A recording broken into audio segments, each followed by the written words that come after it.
And happy Tuesday, April 15th, it's tax day. Sorry, I hate to mention that, but it is.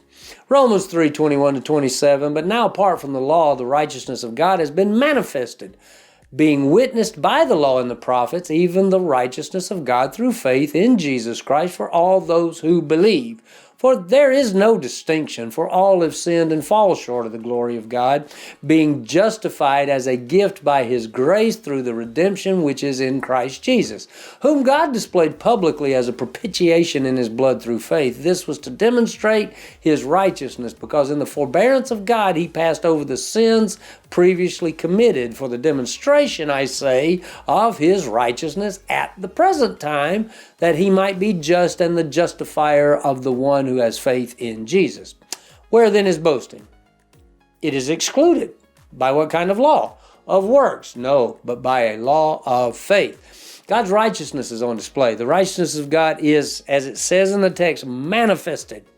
That just means it's on display by the witness of the law and the prophets. The phrase law and the prophets is a reference to the Old Testament. So how did God display His righteousness in the Old Testament? He showed His desire to have fellowship with mankind, His creation through a covenant relationship. God provided for the reestablishment of the relationship that was broken at the fall.